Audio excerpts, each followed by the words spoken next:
Hi, everyone. Oh, interesting. The introduction didn't come through. Okay, so, well, anyway, here we are. I have a very good friend with me today. His name is Steven. And, well, beyond, like all those labels and um, way of defining ourselves, he uh, he would consider himself as an eccentric wizard.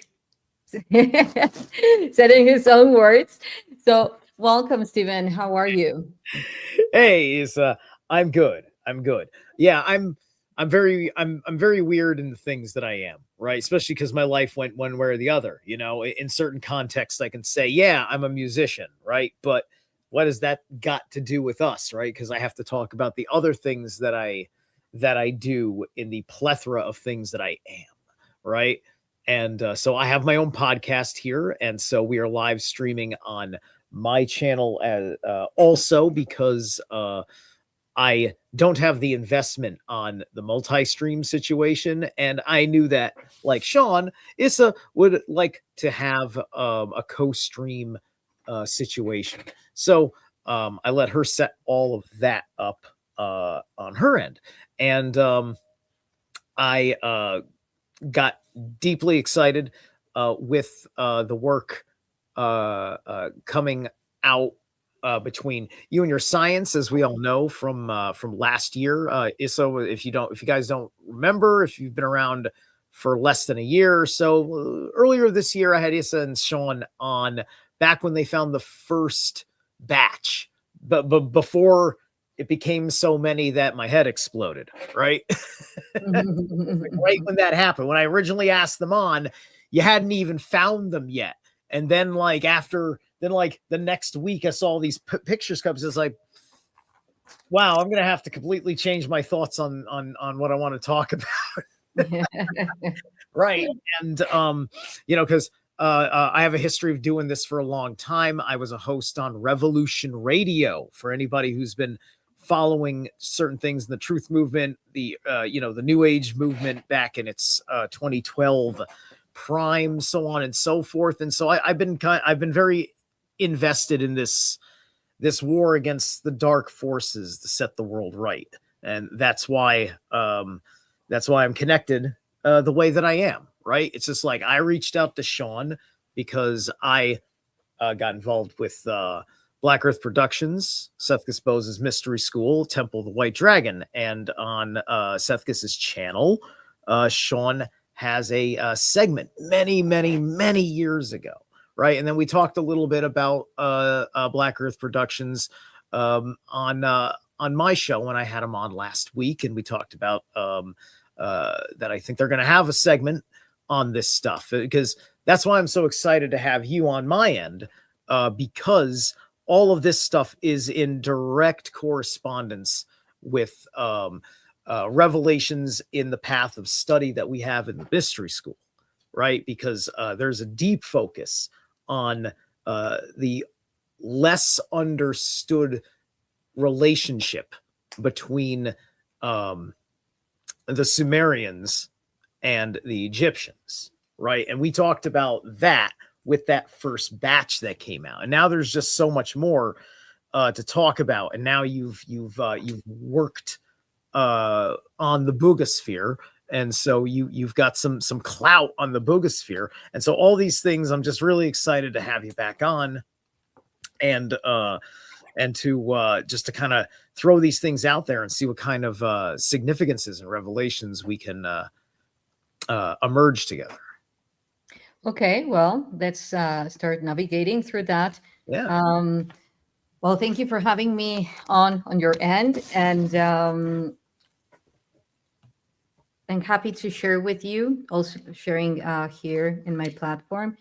Well, I think that a lot of things have happened since we last had our meeting. I think it was like last year, right? We had another that discussion that you're talking about, the first one. Yeah. So many things have happened ever since, and yes, there is a lot of information coming through. Like all these ancient alien artifacts. A lot of they're causing like a lot of um, feedback from the audience, of course, because when you're bringing objects that trigger the story that has been told about our origins, about the sequence in which things happened, the geographic order in which everything happened as well, or sequence, then all of that generates a lot of polemic. So, for instance, you were bringing the Sumerians, and you were bringing also, well, also Egyptians, all these artifacts found in Mexico. Most of them, not all of them, of course, mainly the ones found in Tula, have ancient Sumerian engravings. They have this cuneiform language. Recently, we found actually. I think I can. Oh no, it's an astro. I do have images, but I can share them in a bit. An astrolabe, Sumerian astrolabe, which is very similar. I will do a post today about that tomorrow. Very similar to this famous Sumerian astrolabe that it's like you can find it everywhere. If you Google it, you will get the same image. And we found a very similar one. And then, of course, all of this suspicions come through, like, how accurate as well is that? How true is that? Because it's like it's too beautiful to be true. When this is the thing, when you're talking about how all this ancient alien artifacts events are happening, is through such a sublime orchestration that sometimes it's difficult to believe. Then you get all the let's say lab tests done, not only through carbon-14, also X-ray tomographies, different type of lab tests that are being applied to these artifacts. And then you find all that consistency dating. There are some of the artifacts like 8,000 years old, 15,000 years old, 12,000 years old, as the very same Bugasphere, which dated 12,560 years old, through a carbon-14 test that was applied after getting some samples from one of the dots that it has in its equator, in the line of the equator of the sphere. And it's organic polymer. It's a resin, and that's what dated 12,560 years old. Now,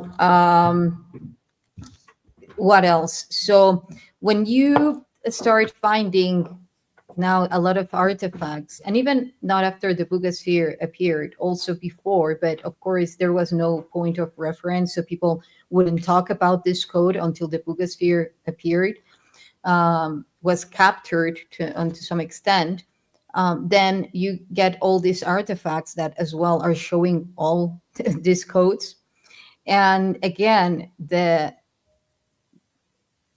way that all of this is orchestrated, it's so perfect, but then it brings like a lot of doubts, and speculations. The thing is that when that is proved, what you can say about it, then you find that, well, at least from my experience, one of the things that I've come to realize is that this reality is way simpler than what we have been educated that it is. It's way more harmonic. The universe works through harmonics and not the other way around. Yeah. There's some sort of rearranging of the furniture on the second veil going on, and probably upscale from that, but I think we're seeing that with the manner in which we're kind of getting, like, for the Bugasphere to just drop in humanity's lap, like some Draco sitting there. It's just like, B1533's gone down, sir. It's just like, what? It's just like we've got one of their drones busted on us. Like, is it a Chinese knockoff version of a Draco Bugasphere that they bought because their empire is in shambles too? Right? But here we are, and we have it, right?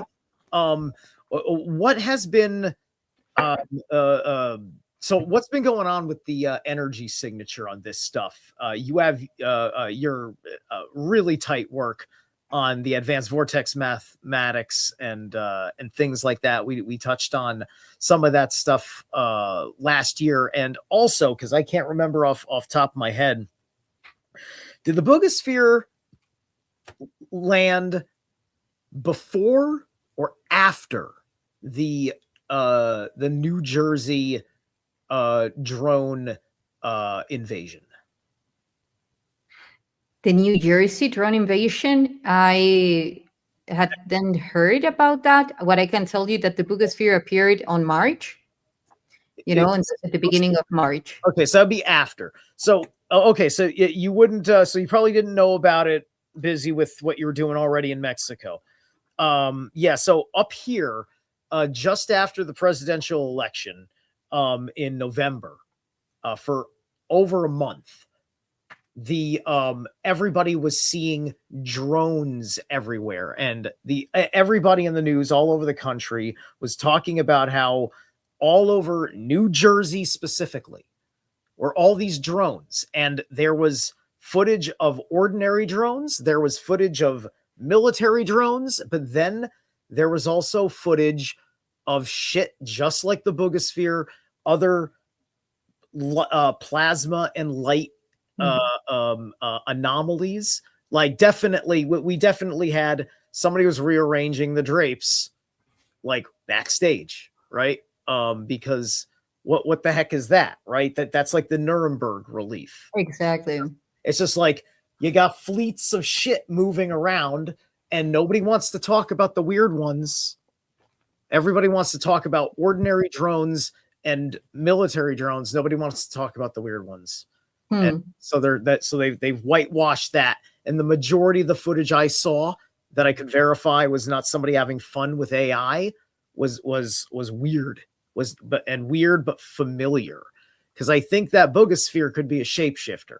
I think that, it opens up, and then it, like, we've seen these drone like anomalies that float in the sky, and then people have gotten zoomed in on them, and they look like some sort of junk man, right? It's weird, and some of them, it looks like a sphere, but then it's got like squiddy entrails coming down, right? Kind of like Bugasphere if it opens up, and that in theory. I know we talked about that picture, which is fake, but I am saying that those are real sightings of other things that are metallic craft of the same size that seem to have malleable metal properties.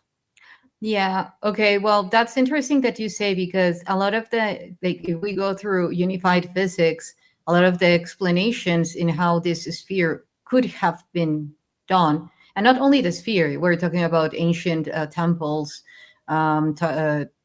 even pyramids, like the way that they shaped the rocks. Where if we go deep into unified physics, we can involve plasma physics, which is the capability of creating an excitation in the particles that goes through gamma rays, and onto the extent that the solid starts to become, as you would say, a type of liquid, but that's highly advanced technology that so far, if it's already here on Earth, of course, it's not public. The galactics definitely do have that technology. That's where all this information is coming from.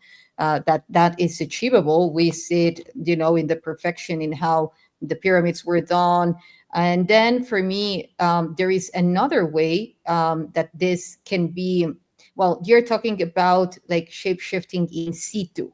That's highly related to plasma. When we're talking about plasmoids, orbs, and even the very same inside of the Bugasphere, it's communicating in situ, which is like in the moment it's communicating with us, shifting the center, the shape that it has in its center, in its core, not the shield, not the shell, not the Yeah. spherical vessel, the Yeah. inside. And but that's another thing but I'm happy that you brought this, because you also talked about, I'm not saying, I just want to clarify, I'm not saying that the Bugasphere was created this way. Perhaps the ones that you're talking about Mm. are definitely another type of technology. The Bugasphere has also a way to be proved that it was crafted here in Earth, handcrafted here in Earth, because there are very specific techniques that were used in ancient civilizations, like the Egyptian one, Mhm. that it's like mainly baked, like the geopolymers and so forth. So there are other type of theories regarding to how very specific blocks and megaliths could have been baked and Yeah. used very specific. A master metallurgist alchemist of ancient Kemet, I'm sure, could do some wild stuff with the right materials.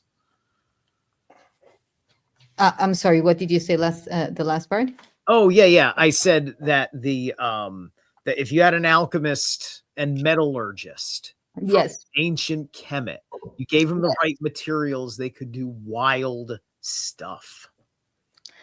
Yes, exactly. And for instance, you were also mentioning the Nuremberg event, and I've been saying, like they were prior events to the Nuremberg one, where different sightings of spectral spheres have been, um, let's say, registered by an ancient texts and so forth. Yeah. And the thing is that we have even been finding lately um, papyrus that are already there. They are being studied, taken samples to date them. Mm. And but this papyrus have medieval images with the Bugasphere. So Mm. this is very much consistent to the Nuremberg event, precisely, and others. So again, like and there were found in Yucatan, So I cannot say more right now, because Sure. there is a study that first needs to be published in order to say more. But what I can tell you right now is that for me, the fact that these spectral spheres are showing up right now and allowing to be recorded, because they have been here forever, they Mhm. were just cloaked. And we know that there are many spectral spheres that have been reverse engineered by Mhm. the governments and so forth. So they're here everywhere. The thing is that they are cloaked, and now they are allowing themselves to be seen, not only the ones that are from the Bugasphere group, to Yeah. say it somehow, Yeah. but from other factions. Yeah. The ones that are always materially here, they have an advanced form of tech that's similar to the Predator camouflage from the movies. And because it's basically mini cameras, reflecting mirrors, to take the sky or whatever behind it, project it forward, and it's damn near perfect until it goes into certain cloud forms. And so the Invisible Man walks through the clouds, you see him in the negative space, right? There's if you don't know the Industrial Surrealism YouTube channel, you're gonna have nobody that's tracking that ever tracked this stuff in a way to train your eye. So, that's one YouTube channel. This was literally one guy, and this guy he filmed this stuff when he was looking over the Gulf of Mexico. Oh, I'm sorry, the Gulf of America. You know, I sometimes I like what the guy does, sometimes I don't. Mexico is a part of the continent of America.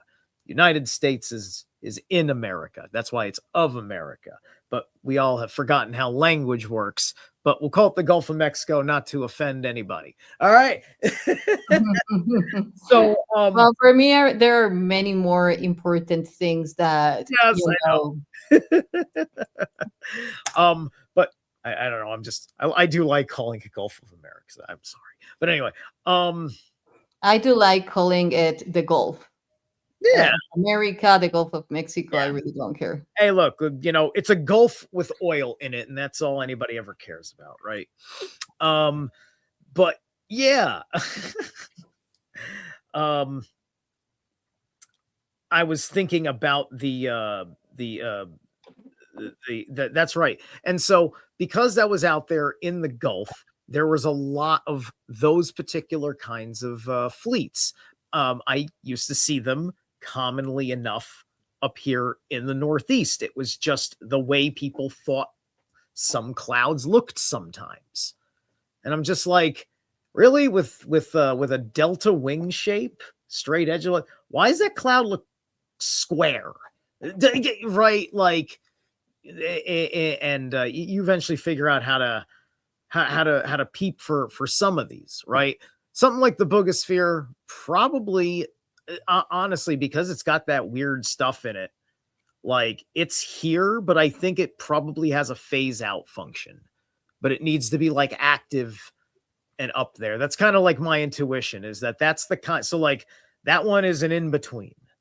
It has a solid matter form, and then it has a backstage form, which is partially how it's probably accessing from the inside out what's inside of it, is because it's you know it, we're flat land and they've crash land, 3D ship crash lands in flat land, and this is how we experience it.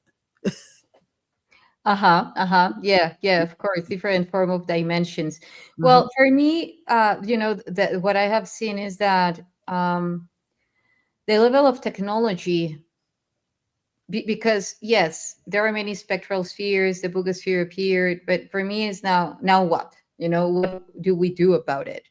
So what's the wisest and the most intelligent form to act upon this event? So now for me, it's tuning into a higher level, like expanding more advanced forms of communication with the beings that are behind it, and the story, the purpose, the main purpose for, like, why the Buga, why that cheap code was created. What's the story? And the thing is that the way, the commonality in which it has been engraved in, for instance, ancient artifacts, they're talking about a circuitry, they're talking about nexus, they're talking about networks. So what are these networks connected to? What are they bringing in? Which type of algorithms, which type of codes? And overall, what I can tell you is that the way that this code is interacting with people, it's in a very spiritual form, which is very interesting. A lot of people do have visions, receive messages, have very powerful meditations, and they don't even. For instance, I've known people that have reached out to me, telling me that they had never researched on the Bugasphere, and all of a sudden they started having visions with it and Mm, getting messages. mm, So again, you cannot make this, up. It's like, these kind of details, this kind of data is, it's for me pointing out that the fact that this network, this nexus, is supporting mm, humankind. mm, Um, this goes to the glacier age, and many of the information that I have tuned into based on my memories is that this was delivered.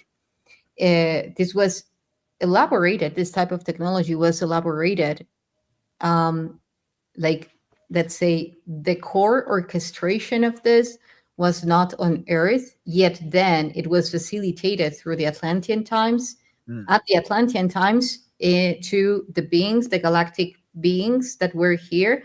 And then they started using that technology to store information, because they knew that there were going to happen, things were going to happen in a specific way that we would need later on this information, due to very specific configurations of how this matrix was created, to to bring in loops, to bring in resets, to bring in however you want to call it. This is why they are cyclic markers. This Mm. is why they allow themselves to be seen Yeah. every specific amount of time. And now we have the planetary alignment that is almost like the one that was seen when the star of Bethlehem appeared. Mm. And all those planetary alignments, you know what they bring. They bring a lot of shifts. They bring new stages of human evolution, of Earth evolution. And if we add to that all the solar activity that we have right now, then you will see that everything is pointing out to a huge, huge quantum leap at a collective level. So that's exciting. Yeah. And Yeah. yeah, go ahead. Right. Yeah. No. No. I do think so. I was thinking about this with what you were saying with when, because you're saying it's with the Bugasphere. People are, they end up finding out about it, looking into it, and then once they've looked into it, it's kind of triggered them, and they start getting visions and dreams and such. Right. Right. That's what you're explaining. Yes, exactly. I was just thinking about that. Right. And so I think for when these things are being operated by um, the nefarious ones, the ones of archonic intent, right? That sounds like you could have a probe like that just creep up on any neighborhood and just implant a collective thought in their heads. That could be something that's responsible for one of the various voices amongst the white noise of thoughts that run through our head, and that can be for the unconscious. That can go really bad because that's when Loki starts whispering in your ear, right? Yeah. Getting the wrong idea about things. Because if you don't meditate, if you can't find that inner discipline, that inner voice, and that inner knowing of the self, you're going to confuse. You're going to confuse those things, right? And so, this is perhaps us getting a chance to study a piece of the invisible mind control technology that has been in effect. Exactly. Exactly. And well, this what you mentioned is so important because, as we were also mentioning, this has been reverse engineered by many factions, by many labs, by many groups. And the thing is that, okay, so one of the purposes of the Bugasphere is, of course, capturing information, receiving information, because it has two um, holes with fiber optics. So it is receiving and emitting photons. And then, so it is definitely recapping information, is recollecting information. Mhm. So, and then transmitting through the interface to the epicenter of that nexus. So, yet for me, another purpose that the Bugasphere has, and this is related to the visions that people are having, there is a constant message that they see it interacting with water. So, what does this mean to me? When I the first meditated with the Bugasphere, like I spent a big amount of time with it. The first thing that happened after was me craving water, like not drinking water, yet being in water.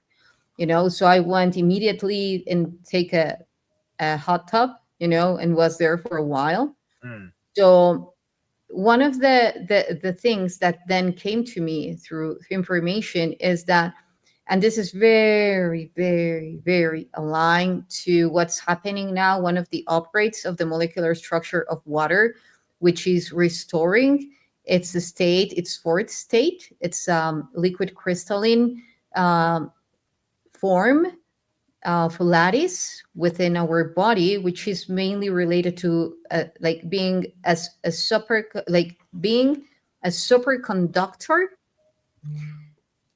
type of time crystals, like that level of superconductivity, Mm. which in other words is that when we have that molecular structure, when our water, the molecular structure of our water is at that level of coherence, it's easier for us to tune into the space memory network, to use our non-local capabilities, to tune into the akasha, in other words. Why? Because our biological structure is emitting such a high coherence that we can project our consciousness while being grounded, highly grounded, which is very different from what has happened, that people using their multidimensionality to escape from this reality. Two different things. Here is bringing that reality while being highly grounded and actually shifting this reality. Yes. Yes. That's the camp that I'm always advocating that people, get to. Bring the alignment here. It doesn't get better by you getting out of here. It doesn't.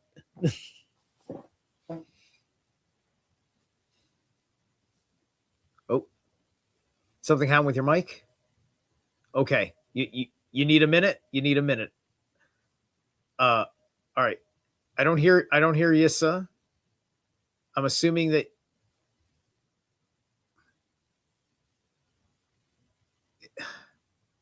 okay. What's going on here? Does she know that she's muted? Am I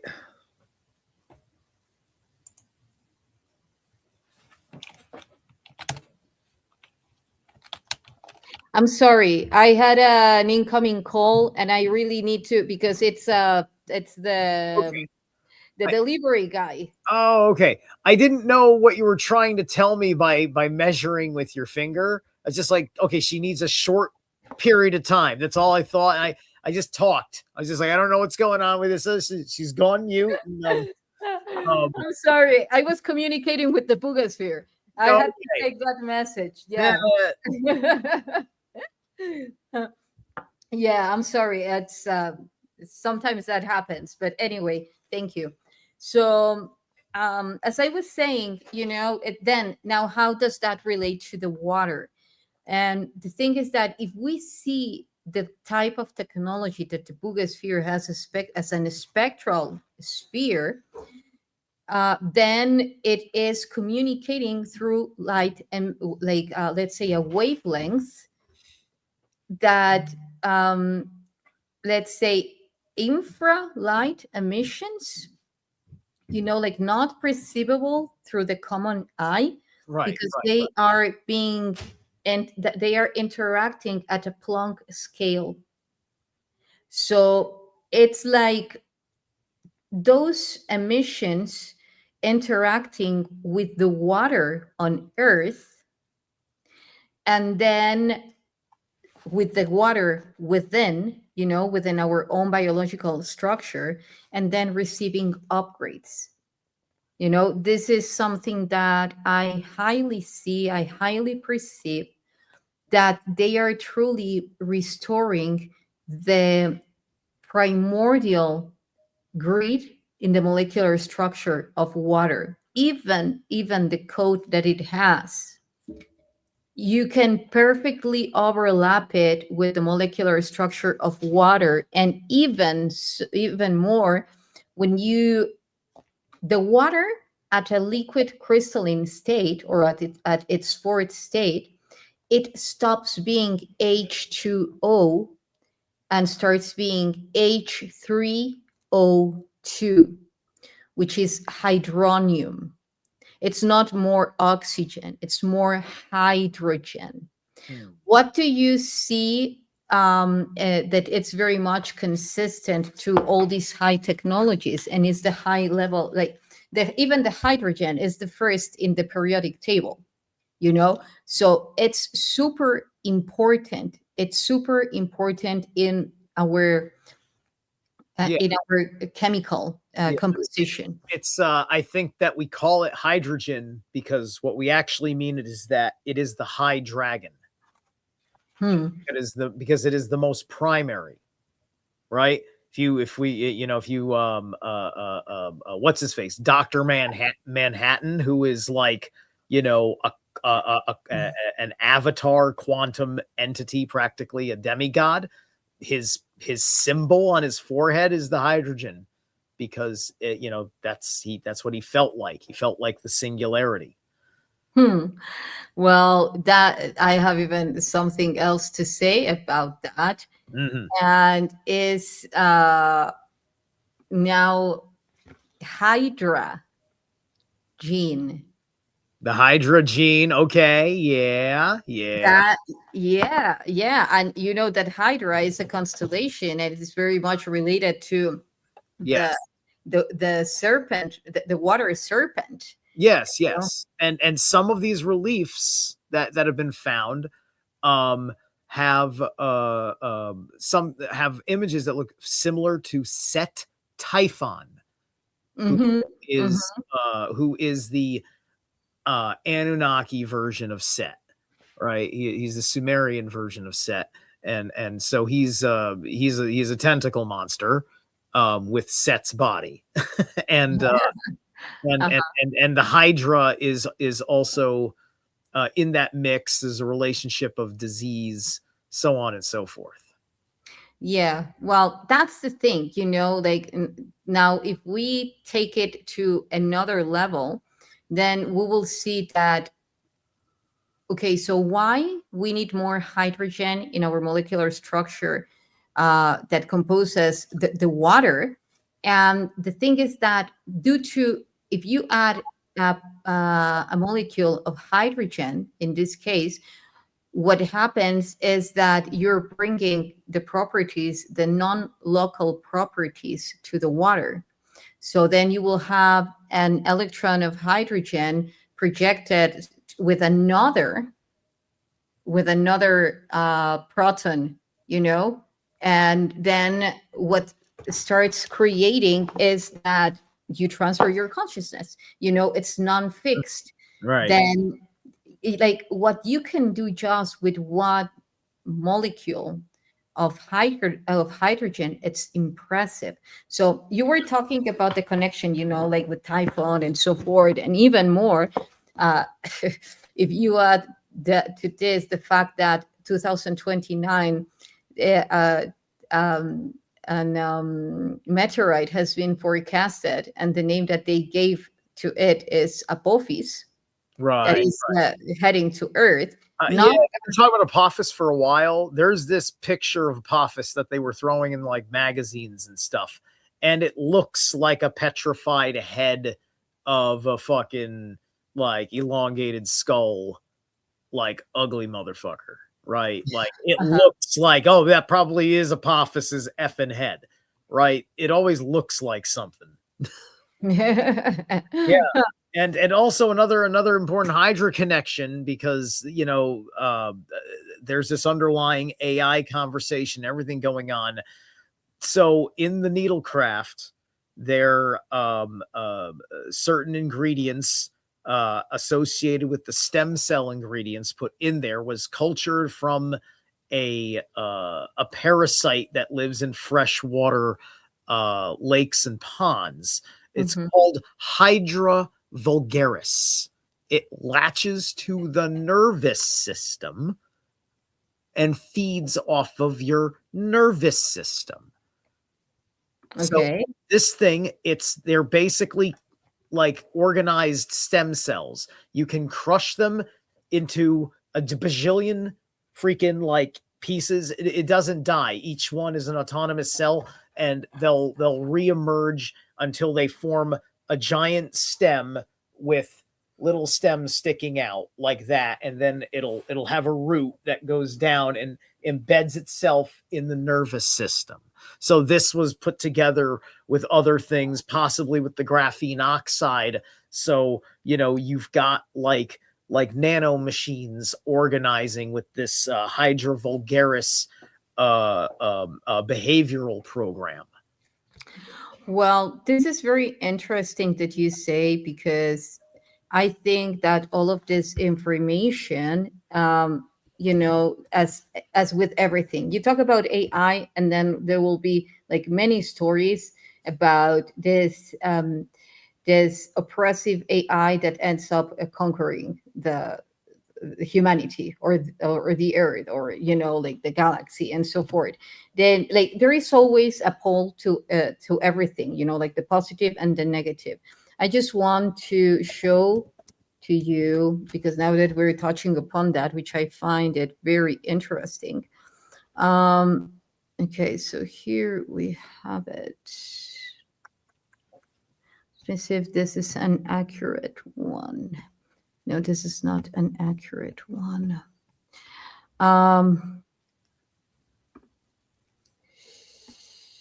Okay. Yes, I was saying I want to show the Dendera zodiac. I think this will do. Yeah, this is a good one. All Yeah, I right. like this one. Okay, so Yeah, these are some positive applications to this Hydra-based science that you're operating with. yeah, because it's like, if we are talking about how the hydrogen is positively generating a huge impact on our biology, it's like, it's very, very common to see that in those words they're embedded like this very let's say, distorted aspects of the same core of the core of the word, so that unconsciously people start generating like resistance to that, because in the end, or in the beginning, if something doesn't operate within us, it's because we are allowing it, or empowering it, or consenting it.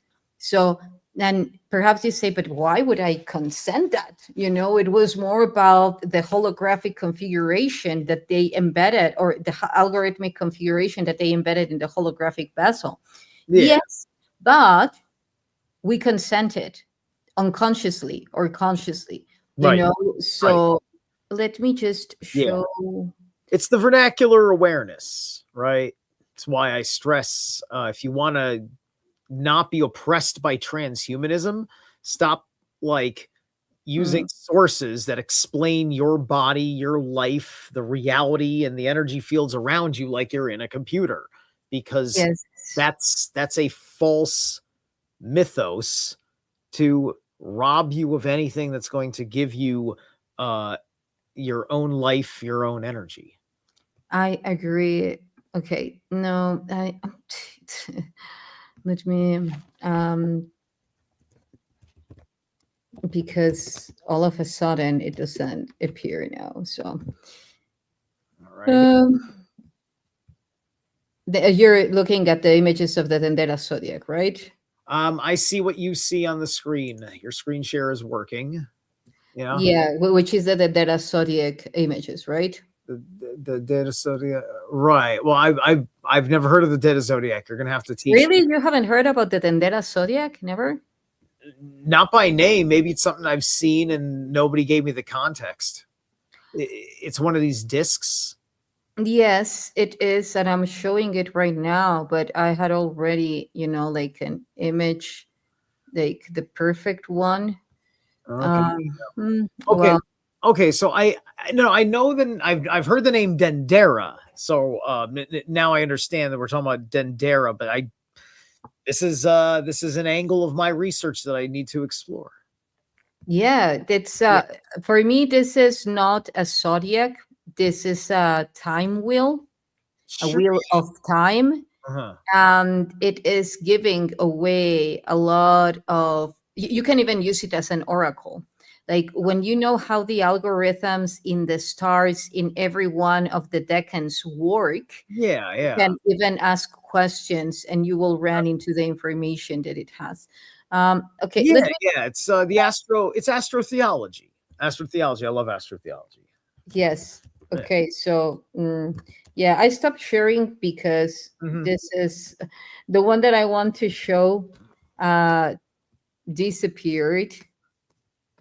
Um, Mm. yeah, but we can tell me more. Tell me more in the meantime that I find it because I will definitely be finding it. Do you Oh, see? I already sure. found it. Oh, So okay, great. That's awesome. yeah, share screen. Okay, here we go. Mm,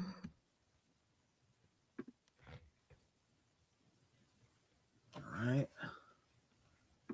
Let's say I gotta blow my screen up so I can see it clearly. do you see it big enough?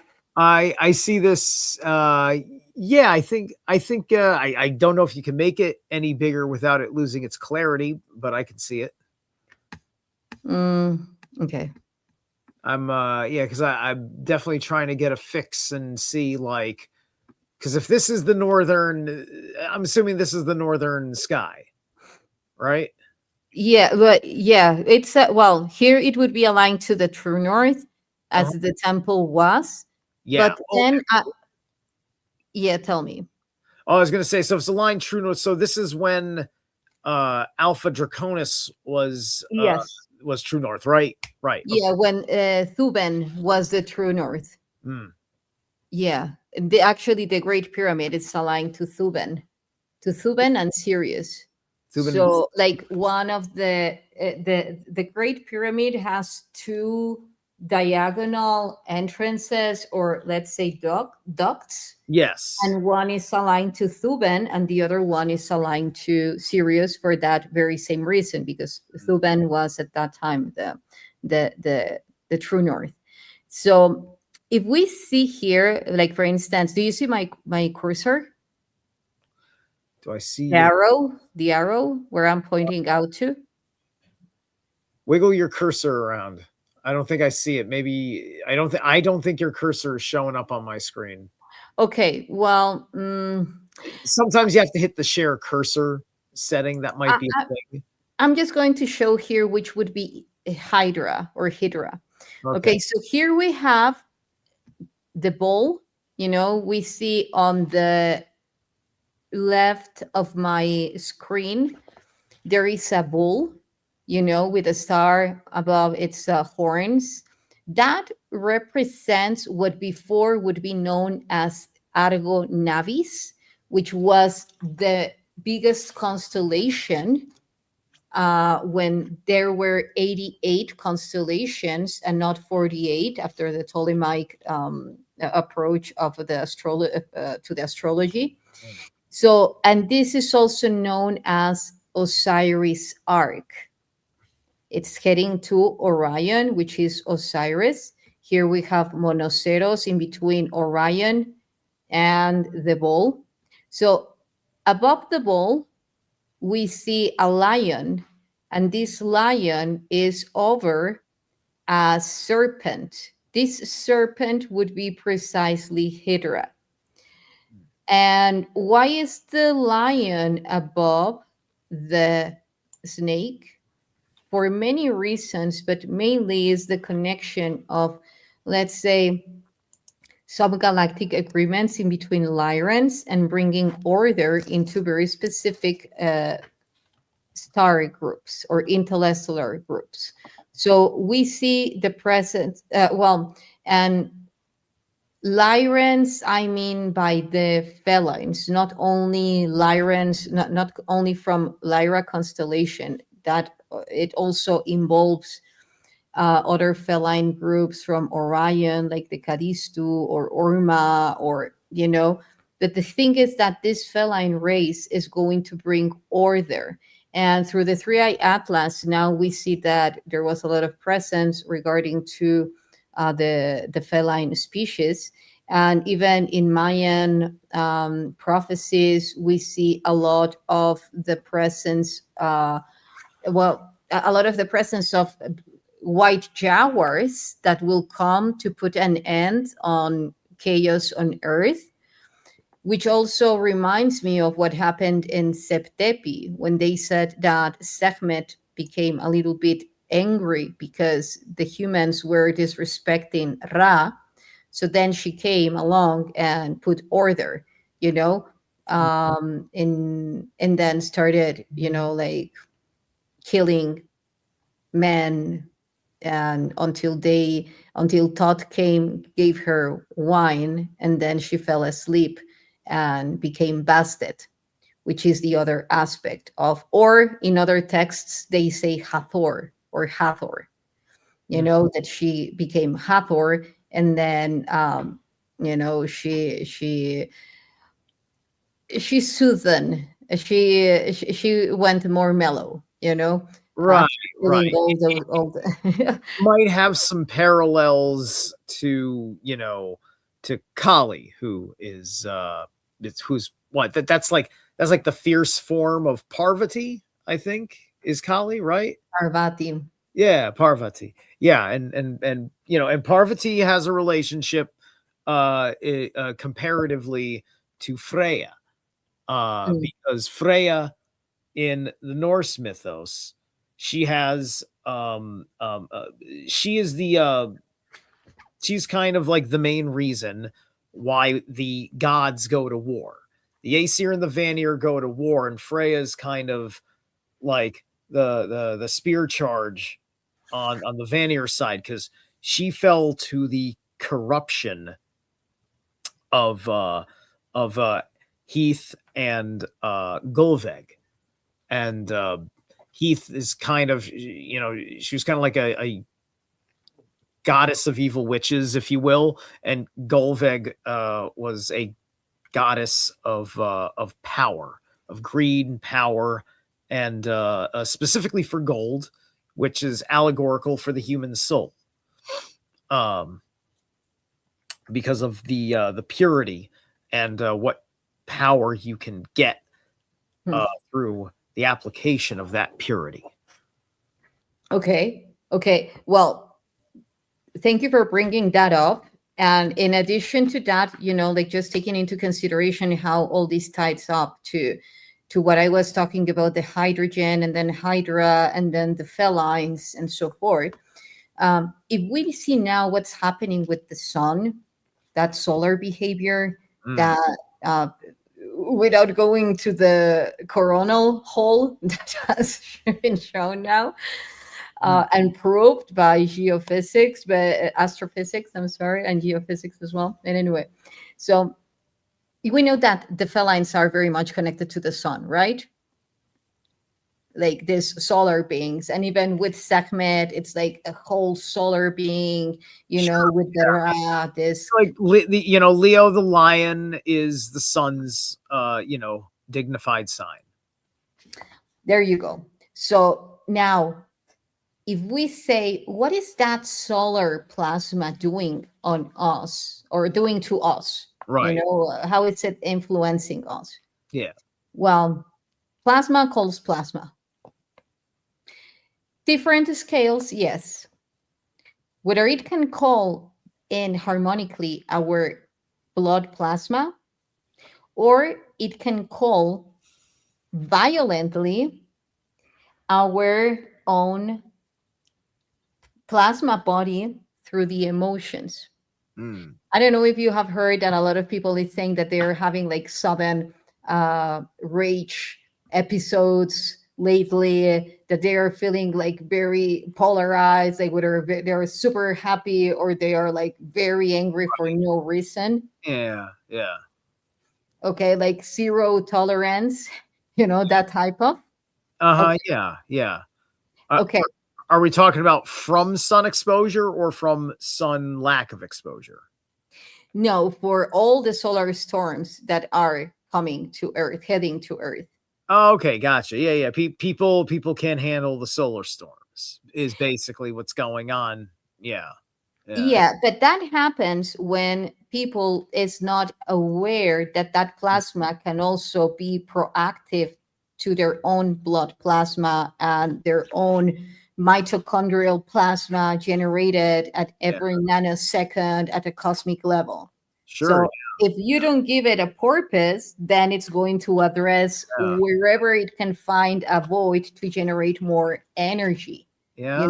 to I mean, be cohesive with plasma bursts. yeah. You know? I mean, just this last full moon, this last full moon period, a couple days before and a couple days after it, like I noticed that this was a pretty amped up full moon. Like I felt like I was like low level werewolf for like a week. It's just like, man, my nervous system's just on fire. This full moon's something else. I better keep myself in check. I'm feeling a bit spry. Aries might hit the wrong guy in the nuts tomorrow. Well, actually, there was also a wolf moon on the 3rd But you of see, January. there you go. Naturally, I'd be howling. Now, Well, now wolf moon plus huge solar plasma levels, then all that plasma impacting Earth, it shows at many levels, like whether if it is on technology, whether if it is on the body, the biology, and of course at a water at a water level, so in the molecular structure of the water. So all of those are being upgrades. So now where I was heading to is that if we connect that to the Lyrens, because I saw someone was asking about Three-Eye Atlas. So yeah, my end as well. yeah, so Three-Eye Atlas now has been showing that besides a lot of anomalies in its behavior, uh, what I am addressing to right now is the way that, like, its trajectory.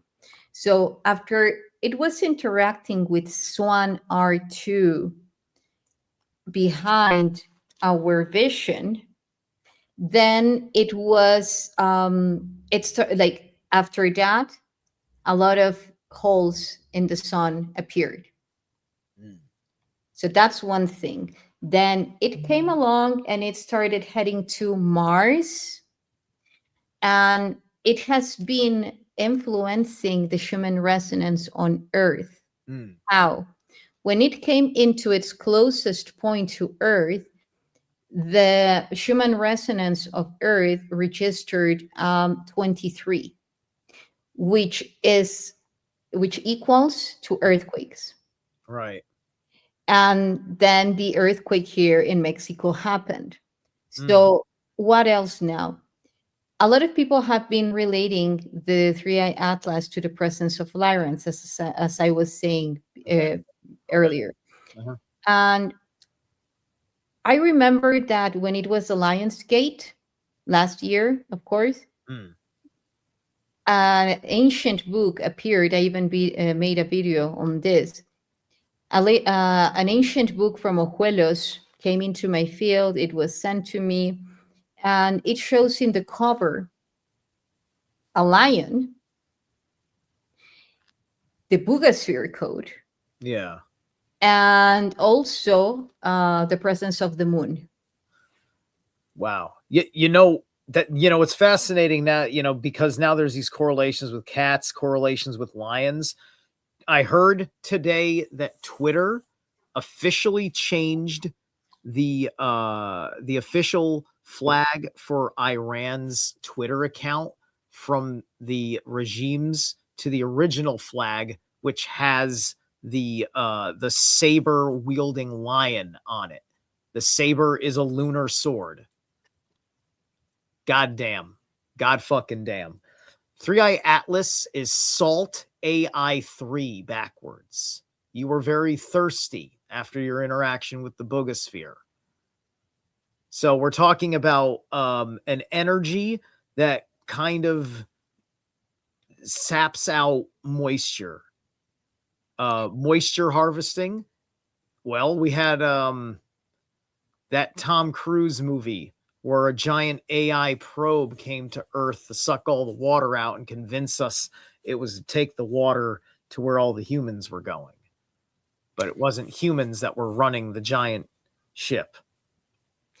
Well, okay, I don't so remember the name of the film off the top of my head. It's a fucking awesome film. One of my favorite Cruise movies the last I don't know which one is it, but I will take a look at it for sure. Yeah, you'll like it. It's beautifully shot. Yeah. Well, what I can tell you is that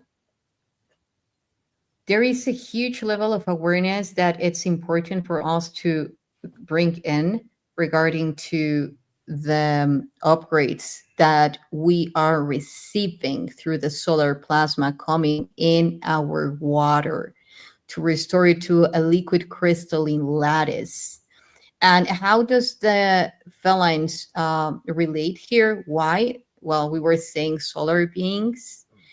They are founders of our genetics for sure, and they hold the keys to restore like to bringing into a singularity the conflict in between a lot of Mm, reptilians, mm. and in between the felines. You know, they are coming here to breach because of we know that they have been having like a lot of conflicts cosmically speaking, like galactically speaking. Right. So when these two find a point of communion, then we are capable to access to a code, a genetic code that hasn't been shown yet.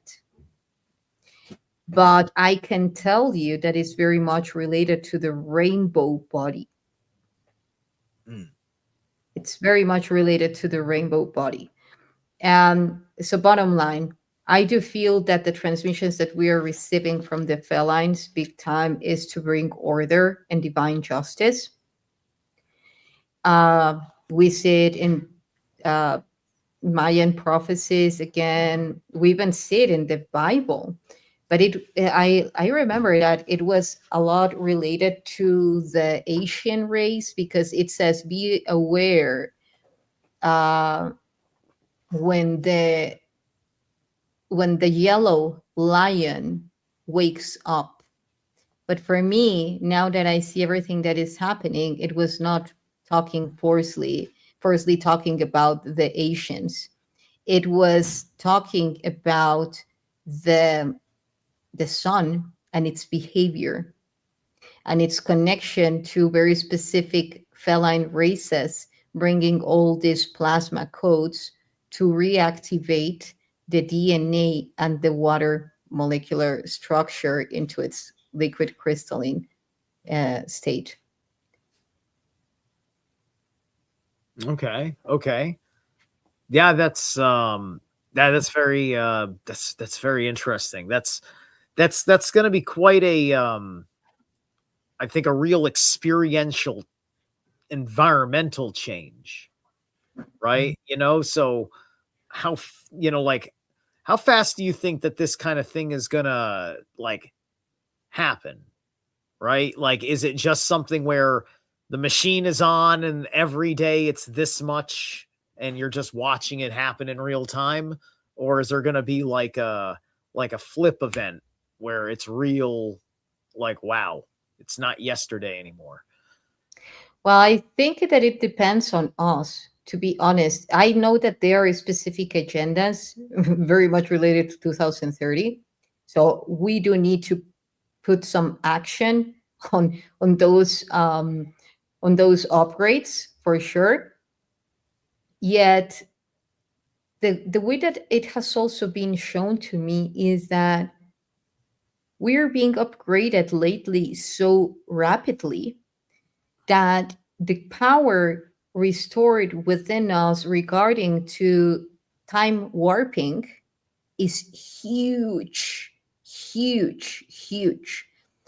There are time wheel codes, and by time wheel I mean that the fabric, commonly known as the fabric of space-time, is bringing in within our state of awareness in our multidimensional body very specific filament that connects us to the mastery of the continuum of space-time, right? In the Atlantean times, right? Even before the Atlantean times, where all these time machines were anchored inner earth on the underground, and even connected to inner earth cities and so forth. And that a lot of later on groups, military groups, were looking for, and that also are connected to the black hole network, now that we're speaking about the sun. Because, again, now that I brought up the sun, remember that there is this code of the black sun that a lot of the Nazis used. Well, all the Nazis used. It was like a huge symbol for them. Yep. Okay, so there are many ways to translate that. Some people relate it to Saturn. I myself related to the 12 wormholes that are on Earth and that connect through Earth's black hole to the sun's black hole, and then to the black hole in every planet, like even Saturn. This is how at that time they would travel. So big part that involving this that this operates are involving. We're all talking about the 12 stranded DNA. We're talking about the 24 stranded DNA. Yet we are only talking about it etherically. But no one has truly touched upon how it biologically functions. And this is why I'm bringing out this information about the hydronium, about the restoration of our water at its fourth state, because that ionizes, like the high ionization in our water, it's influencing our blood. It comes more crystalline. And even I tell you that the RH antigen can at some point become weaker. And this has been already recorded in very specific cases of people and their blood. We have the RH negative, we have the RH negative in a weak state. No, I'm sorry, the RH positive in a weak state, which is that that antigen is weak. And then we have the RH positive. So that's another whole topic, but yeah, connecting it to the blood.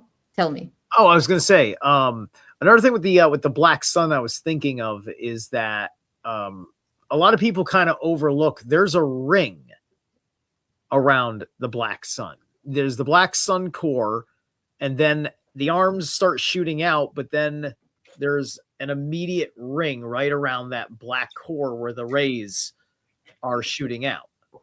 And I was even thinking, because I had my own picture of that Wheel of Dendera up, and there are, just like there's 12 zodiac, there are the 12 figures around the circle on here. I can't remember if it's exactly 12 or another numerology on the black sun of how many that there are. There are 12. There are 12, right? So there are 12, and it also has a ring where you can see the ring goes around the standing figures at the waistline and the kneeling figures at the middle of the bag. Well, actually, they're all kind of in the same spot because they're leaning up against this. I see what they're doing. Anyway, yeah. So point is, is that, this could be um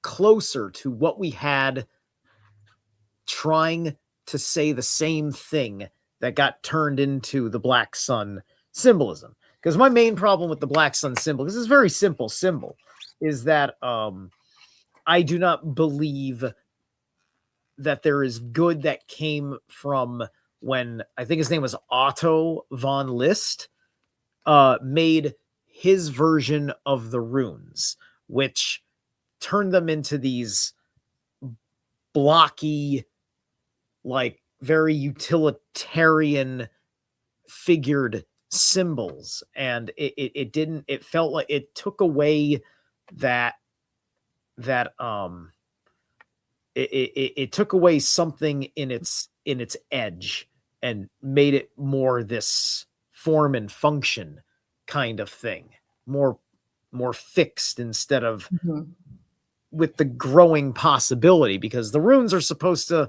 they're supposed to look like, they're like branches of a tree, right? Like a tree branch, you pick up a tree branch and it's very likely to look like a bind rune, depending on how the branches have grown out of it, broken off of it, so on and so forth, right? And so I'm wondering, yet still, what is that layer? What does that layer above that core say about it?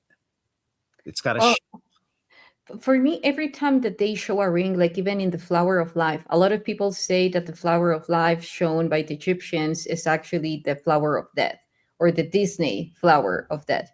The thing is that for me, everything is showing part of the information, not the whole information. So when they show a ring around it, they are representing containment.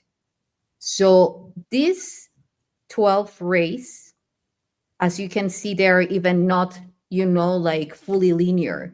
They have like a thunder type of shape.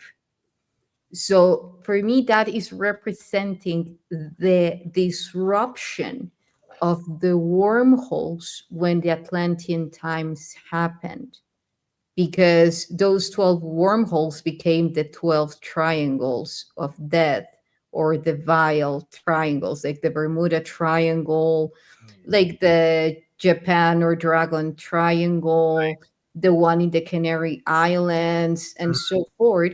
Yep. Those There's also just so people know, if you remember MH370, they looked for that plane nowhere near where its last direction it was going when it was missing turned up. They went all the way down off the coast of Australia. So I did some research. They were literally looking smack dab in the middle of a triangle. There's a triangle just down there. That's where they were looking for something, right? And then another one of these triangles is right over India.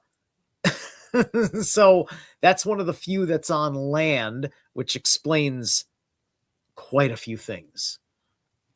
Yes, yes. And like one of the things that I tuned into a few years ago is that those 12 vile triangles are where the 12 wormholes are located.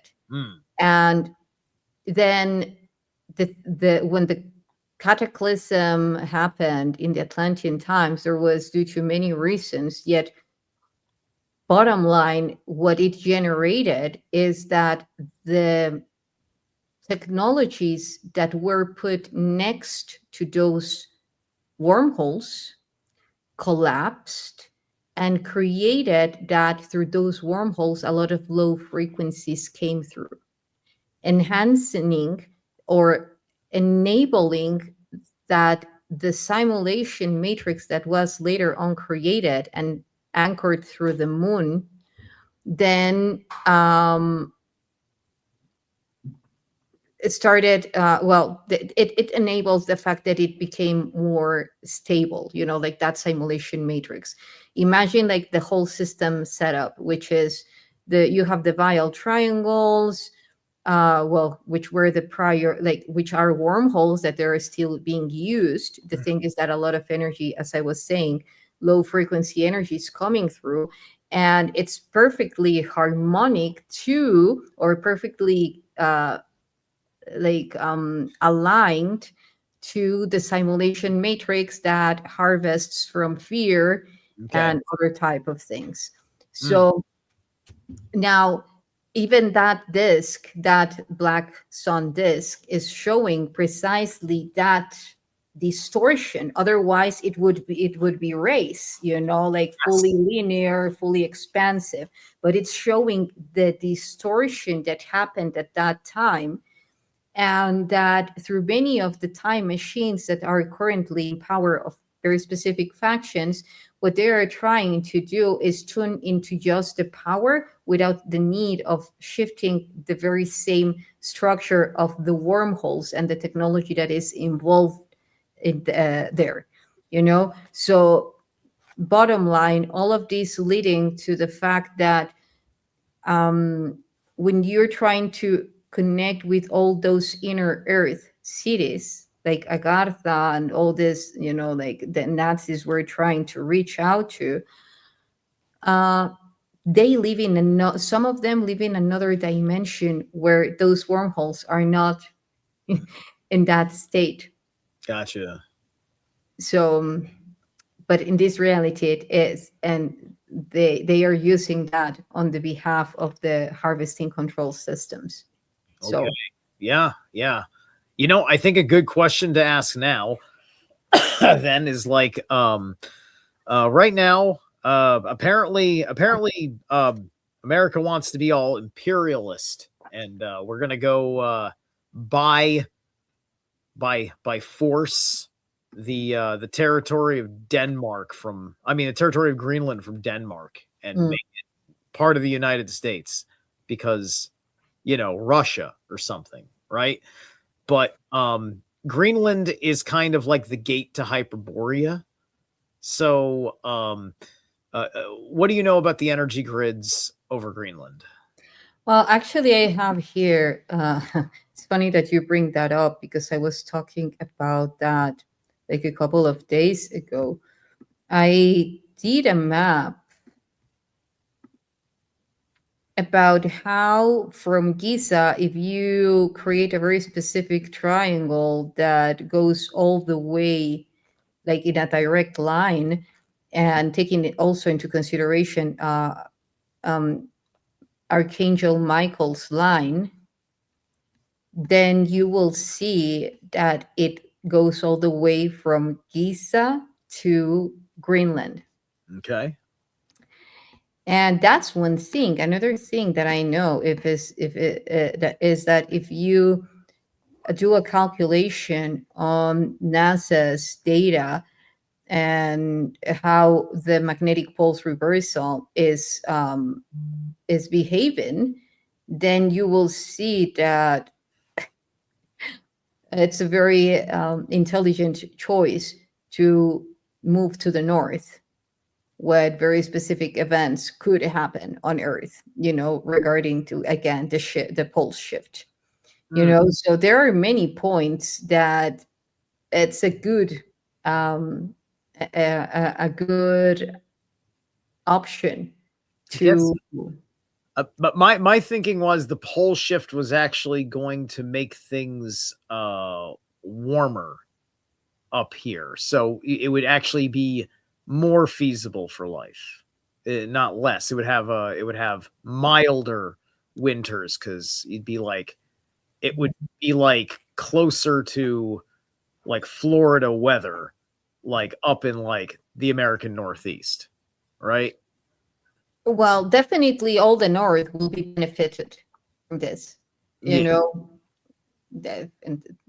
at different extents, but yet in different ways. I'm sorry, but yeah, I don't know precisely how climate-wise it would be influencing. What I can tell you is that there are many reasons why Greenland is such a profitable acquisition right now. Um, The one is, yeah, it could be, there could be like a gate, an entrance to um which where did you say the entrance? Well, Greenland is the entrance to Hyperborea. Hyperborea. That's why You I was actually connecting to look at Antarctica. if you Yeah. look at the actual Arctic Circle, the way it's drawn on a map, like when they actually draw the actual line that they call the Arctic Circle, because it's a particular meridian, the tip of Greenland penetrates the Arctic Circle line on the map, and that map is based on ancient cartography that affirms this area, because that's that's Mount Meru, maybe at the bottom of the Arctic Ocean. Well, I have always related Hyperborea as well to Antarctica, big time. And it makes so much sense because two of the wormholes that are on Earth, two of the 12, are one located in the North Pole and the other one on the South Pole. So that's also very, very close to Greenland and, of course, in Antarctica. So, yeah, it's and we're talking about the magnetic shift poles. So definitely there would be, if there would be a highly transference of codes, Hyperborean codes. And one of the messages that have been constantly coming is that also Hyperborean knowledge will come to the surface in many ways, many ways, and we know that Hyperborean codes are strong codes, are not very, like Mu or Lemurian codes, Yeah, are yeah, very tough, but in a good way, but yeah, tough, yeah. There's like intense.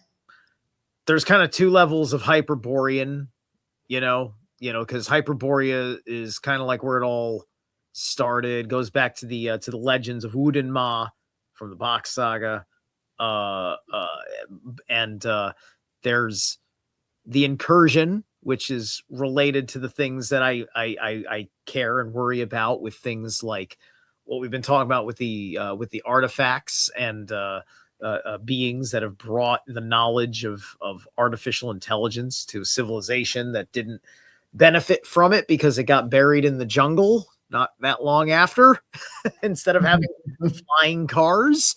Um, to me, that's the measure. Oh, did they give you flying cart? No, your civilization was buried in the jungle. I probably wouldn't want to trust them, right? And so before, and then there's after the incursion, right? And so that's always what's to be worried about, right? Because I think too many people want to. Everybody's like it's all Return of the effing King, right? Everybody's waiting for Aragorn to show up. Where's pagan Jesus to save the day from monotheism's evils, right? Or whatever existential hero from your situation, right? And so we will end up glorifying certain peoples, but there is a wealth of a good from a time of Hyperborea that needs to be discerned, and that needs to come to light. And yeah, it'll come in many ways. And the pagan awakening in the north is a preceding to that, right? So it'll take some time because a lot of people are still kind of playing with Viking Age. Maybe they're committing to the Bronze Age when our historical records first start, but it's getting the gap between the Bronze Age and pre-Ice Age that counts, and that just depends on the argument that people want to have about the quote origin of species at that point, right? Yeah. But this is about bridging that gap because there was an ice wall in the north, and the Hyperboreans brought down people to start new bloodlines. Yeah, exactly. I do remember a lot of felines as cedars there. a lot of other type of, as you said, founder races that were not only um, playing, let's say, with the genetics at um, hominid level, yet also at other type of species level, where later on led to the breeding of many of the animals that we have right now here on Earth. It's like kind of what they're doing in Antarctica. It's very much as reverse engineering what they were doing at that time in Hyperborea, which all these banks, like seed banks and so forth. Right. But of course, yet in other ways.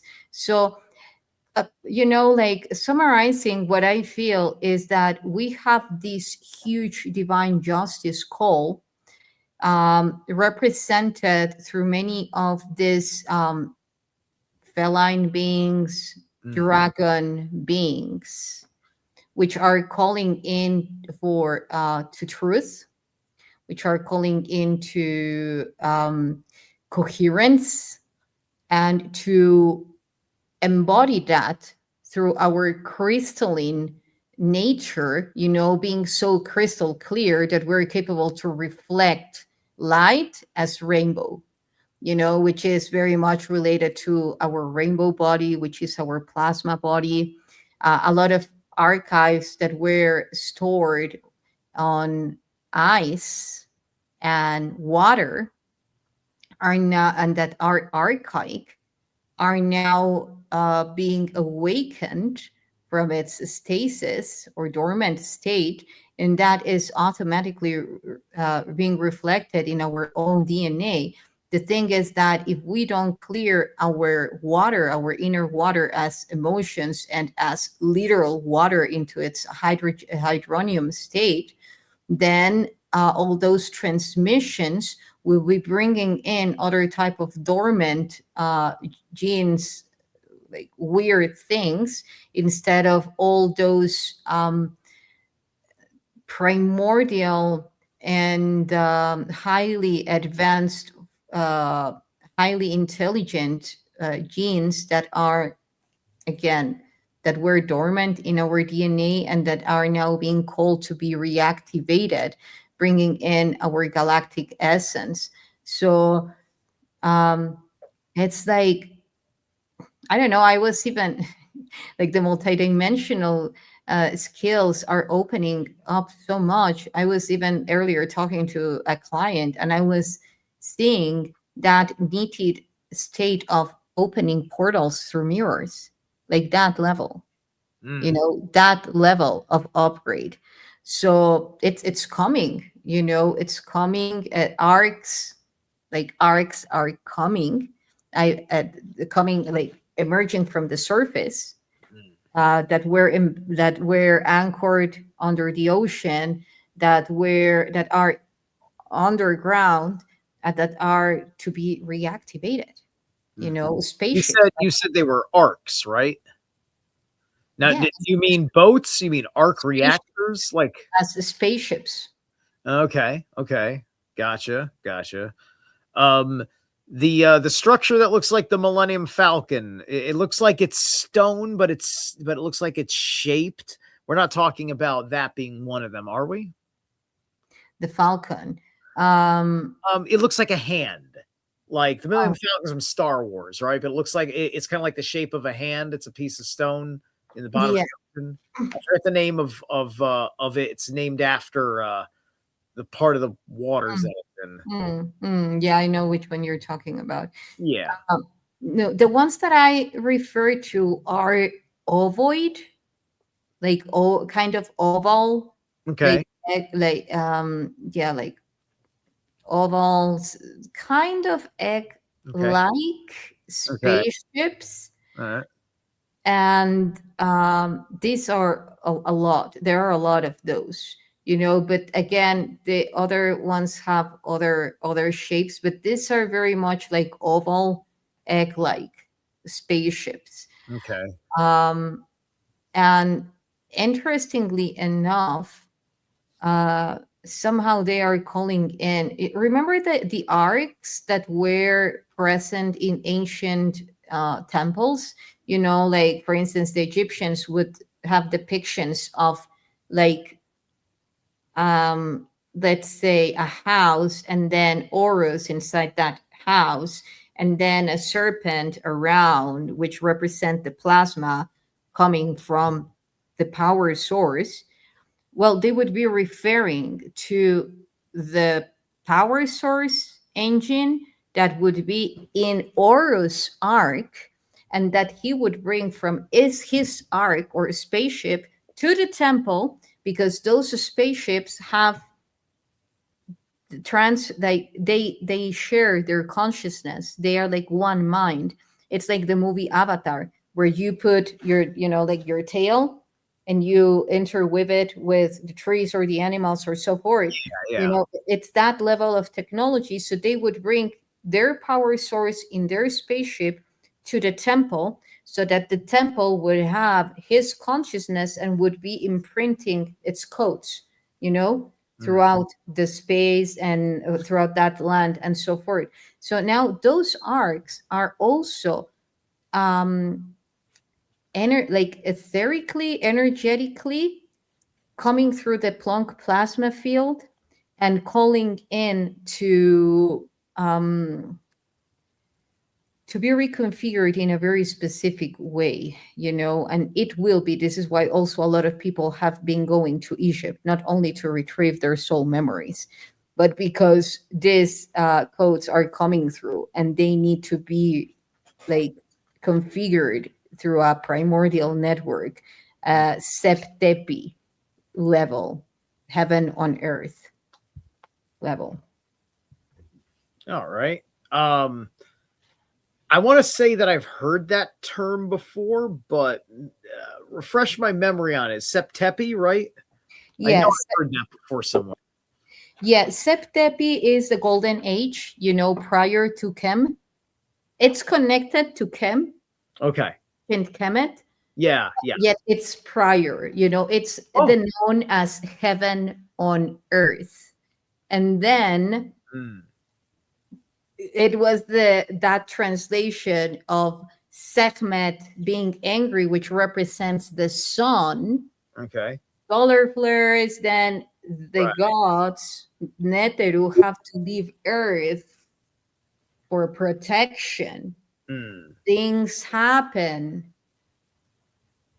You can relate it to the Dryas, and then they, after all the movement, they come back, but they come back through Mat. They create Mat to separate heaven from earth, and then we have Nut, Geb, so forth.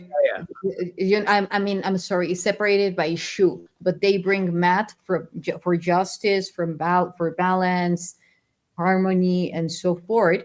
And then 40 principles or laws of Mat are created, which is a huge code.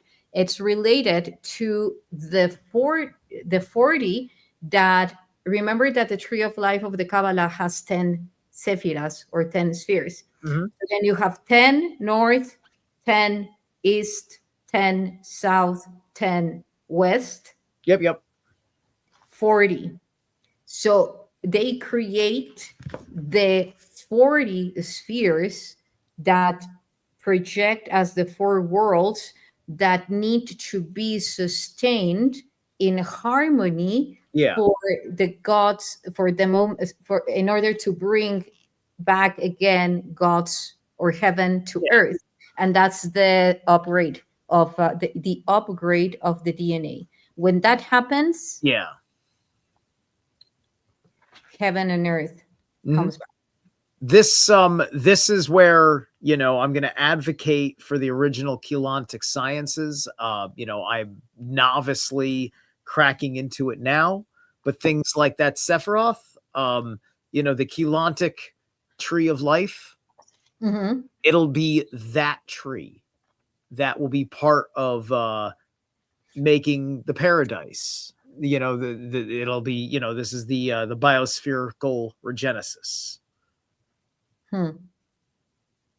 Well, now that you say that, it also brings me to the Katara grid, which is the 12 uh, tree of life, the 12th node tree of life. Yes, yes. Not yeah, it goes from the 10. Well, it's like the 9 node tree to the 12 node tree. It's kind of an implied 10 the way it works because it's linked, right? And yeah, it's people get it confused because even with Kabbalah, they give you the Sephiroth, they give you the Kliphoth, and so there's your 2 trees. Pick the right tree. Obviously, it's just like no, they're both the wrong tree. Yeah, I know. Well, I'll tell you something. Now, if you bring that to the 12 Earth wormholes, now you get how that grid needs to be restored. Aligning the wormholes perfectly in a clear projection all the way from the black hole to the surface, and then we will be bringing back again high frequencies, beings that want to come through and that hadn't been able due to the distortion and the frequency that is coming from those.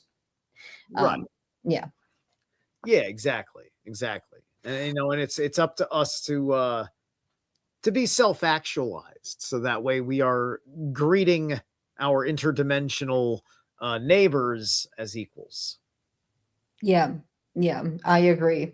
Well, that's one of the 40 principles of Ma'at, which is uh don't dare, well, in other words, of course, but don't you even dare to take a flower from your neighbor's garden, or it's more in a bit more beautiful way. It's like treat with respect even the flower from your neighbor's garden. Yeah, absolutely. Yeah, yeah, yeah. I said it through the 2 poles, like the hardcore and the gentle one. But anyway, it's the same message. Right. So all that makes sense to me, and that's all. That's all pre-dynastic because it's you're because it's pre-Kemet. It's whatever the civilization that was there that Kemet founded upon, and then you had so like we're talking about like the Sphinx and the pyramid or whatever would have been built by them, right? Because this is where we're talking about the water damage that happened to those structures according to the new discoveries. Yeah. Yeah. Just I'm just making sure I'm getting the time frame of things and asking myself. So because the city effectively was there, but it was not Kemet, even Yeah. but most of those buildings were adopted by the pharaohs when the dynastic system came into play after the cataclysms of the Younger Dryas period. Yes. That makes Well, perfect sense. Yeah. yes. And well, a lot of people uh, ask themselves how can like all the ancient temples of the Ptolemaic state, for instance, Dendera, show that the melted steps, which is like is consistent to a high technology, like a very advanced technology. Like if you're melting steps, inside of a temple, what type of temperature you were dealing with inside of a temple, Mm-hmm. and so then, but then again, it was already what seems to be very sandy at that moment. Even when they talk about the dreams that the pharaoh Hafra, who named the second pyramid after his name, he had these dreams about the Sphinx communicating with him and telling, "Hey, unearth me. I'm here." So it was already under the sun when he was there. Yeah. So yes, Yeah. all those dynasties were already there after the last the younger Dryas. Well, yeah, I think, and I think that like I mentioned earlier when we're talking about the whole thing with Sekhmet, the whole thing with the relationship to Freya in the War of the Gods, right? So the War of the Gods is much more of a short, like, oral tradition, like, one story, and there's citations to that story in other poems. But in the grander sense, and I need to get up on my darn Sanskrit based literature, you've got the War of the Gods, the Bhagavad Gita, where you get the sense that, wait, are we talking about nuclear war? Right? And so I think that we're looking at, if there was a World War III of its day, then this pre-Commission civilization would have obviously been right in the ballpark of events happening in that region. Yeah. You don't have a war that big and your neighbors don't end up getting involved. You just don't. Well, again, like, even now that you're talking about, like, when you go to the Giza Plateau, you will see traces of granite spread all over the plateau, as huge warlike results, of explosions and things hitting the pyramid and so forth. But yeah, speaking of felines. Yes. Felines on the house. Yeah. So I should have grabbed my iguana. We could have the two of them duke it out right here. Yeah. All right. Yeah. Oh, come on. Yeah. For the next time, for sure.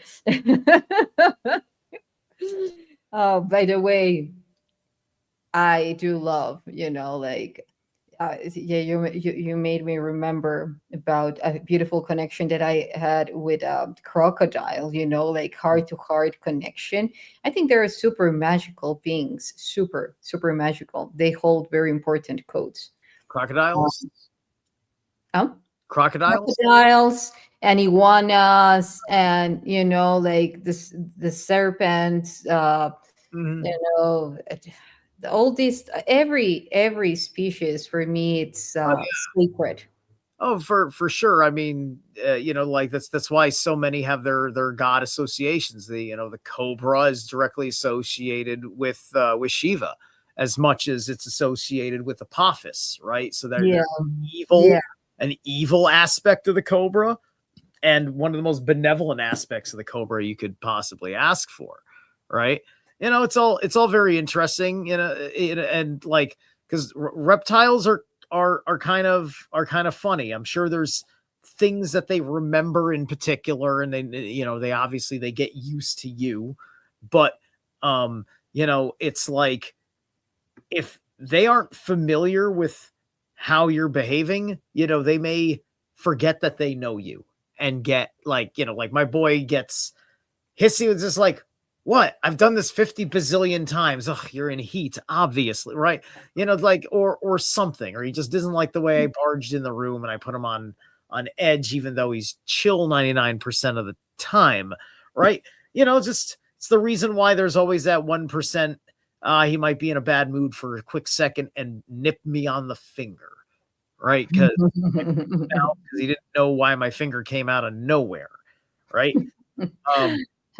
Yeah. So it's just like, it's a study in how, reptilian behavior works. It's a study of an underlying function of what we call that reptile brainstem, which we simply call it that because it shares all the common basic brain traits with what you only pretty much see in reptiles, maybe even avians. But then it's all just nervous system control from there. Yeah. Well, there is so much to explore in that topic. Perhaps we can leave it for the second part. Oh, yeah. Because there is so much regarding to that. Yeah, that's a whole other can of worms anyway. Yeah.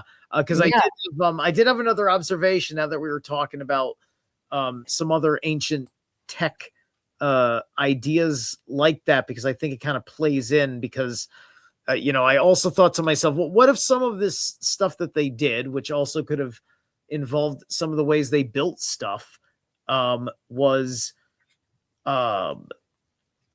like, because I can imagine that they maybe had a lot of high-tech stuff, but you know what? We have a lot of high-tech stuff today, but when I go on a job site, sometimes I just got to work with a goddamn primitive jackhammer. And then there's tech all in between.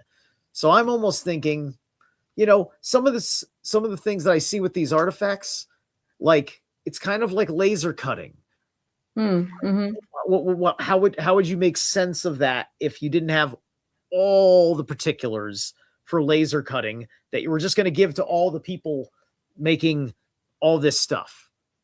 Giant magnifying glasses. When you're Yes. not a jungle because your area has been cleared because it's all human occupied, there's not a bunch of trees in the way, high noon, you get to work and you get a thing and you're etching and you're master of your craft. You've built a whole like structure, not even complicated, but not impossible to fabricate with wood and stone. And you just get a mirror or glass, whatever, and reflect glass. And now you're drawing and you're laser cutting, right? And so, Yes. If we can do that on a low tech level with just patience and the right materials, that's kind of like your in between to like super stuff. Yes, no, definitely. Like there have been many devices that like look like they were lasered. They used laser to engrave them, to carve them.